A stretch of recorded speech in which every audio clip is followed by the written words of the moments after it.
Hello, and welcome to Bedtime Stories with Mozart. This is a podcast designed to help young ones fall asleep.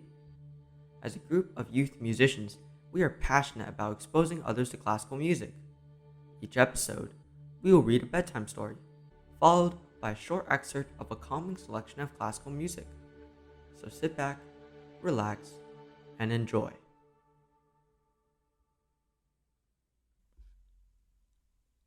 Today, I'll be reading Goldilocks and the Three Bears.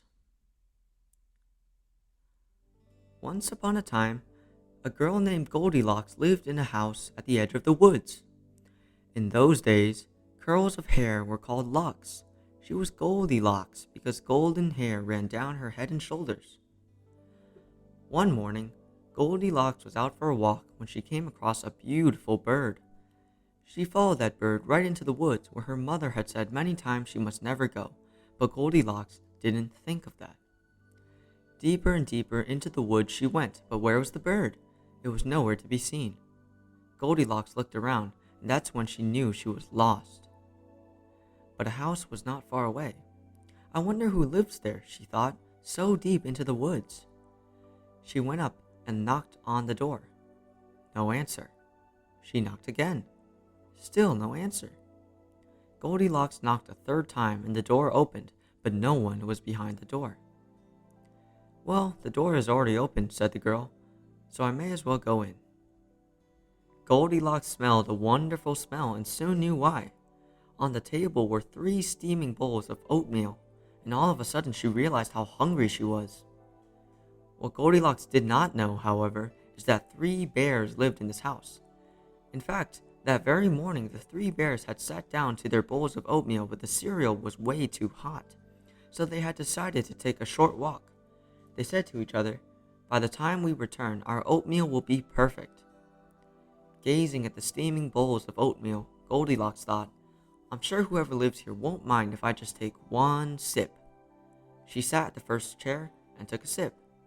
"Ah," she said, "it's too hot." She moved to the next bowl and took a sip. "Ah," she said, "it's too cold." She moved to the third bowl and took a sip. "Ah, that is just right." And before she knew it, the oatmeal was all gone. Goldilocks rubbed her tummy. "I'm full. I must find somewhere to sit that is more comfortable." She went to the living room. 3 chairs were lined up in a row, 1 big chair, 1 medium-sized chair, and a wee little chair. "I'm sure whoever lives here will not mind if I sit on just 1 chair," said Goldilocks. She sat on the big chair, but it was way too hard. "The next chair looks good," said Goldilocks. She moved to the medium-sized chair, but it was too soft. "The wee little chair looks a lot better," said the girl. She sat on the little chair, and it was just right. But when Goldilocks leaned back a little bit, the chair broke into a dozen pieces, and she plopped right on the floor. "Oh no," Goldilocks wailed, and then she yawned. There must be somewhere she could lie down for a short nap. The girl saw a ladder and climbed it to an attic. In a row, 3 beds were lined up. 1 big bed, 1 medium-sized bed, and a wee little bed. "I'm sure whoever lives here won't mind if I lay down for just a short nap," she said. She lay down on the big bed, but it was way too hard. She lay down on the medium-sized bed, but it was way too soft. The girl lay down on a wee little bed, and it was just right. As her head hit the pillow, Goldilocks was fast asleep. Just then, the 3 bears came home from their walk. "Oh my," said Mama Bear. "Did either of you leave the front door open?" "Not I," said Papa Bear. "Not I," said Little Bear. And slowly the 3 bears stepped inside and looked around. "Most odd," said Papa Bear, seeing his spoon in his bowl. "Someone has been eating my oatmeal." "Most odd indeed," said Mama Bear, also seeing her spoon in her bowl. "Someone has been eating my oatmeal." "This is the most odd of all," said Little Bear. "Someone has been eating my oatmeal, and they ate it all up."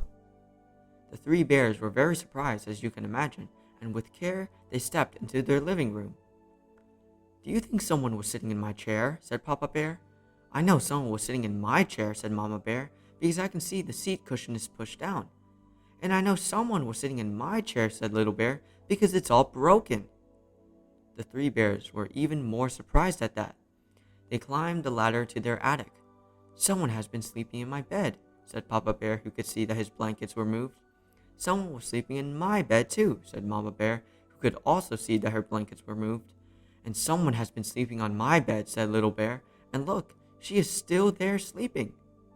Goldilocks bolted awake. 3 bears were looming over her, and they did not look happy. "Oh my," said Goldilocks, jumping out of bed, and as quick as she could, she climbed down the ladder and ran out the front door. The little bear chased after her. "Wait, please."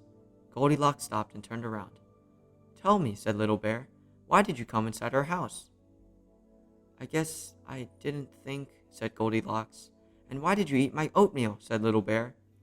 "Well, I guess I didn't think," said Goldilocks. "And why did you break my chair and sleep in my bed?" said Little Bear. "Well, I guess I didn't think about that either." And they were silent. Goldilocks said, "I suppose I could have waited outside your door." "We were coming right home," said Mama Bear. "We might have invited you in if we knew you were hungry." "I'm sorry about the chair," said Goldilocks. "I guess you saw it broke." "Yep," said Mama Bear with a frown. "I'm good at fixing things," said Goldilocks, "if you have glue." "Of course we have glue," said Papa Bear. "What kind of bears do you think we are?" "I will make it up to you," said Goldilocks. "Come on in then, dear," said Mama Bear. "We'll start over," said Papa Bear with a nod. Come in," said Little Bear, jumping up and down, and with smiles, they skipped together inside the bear's house. The end. Thanks for listening. Be sure to remember to follow so you never miss an episode. Now, you'll be hearing the introduction and Rondo Capriccioso performed by Annabelle Wu. Good night.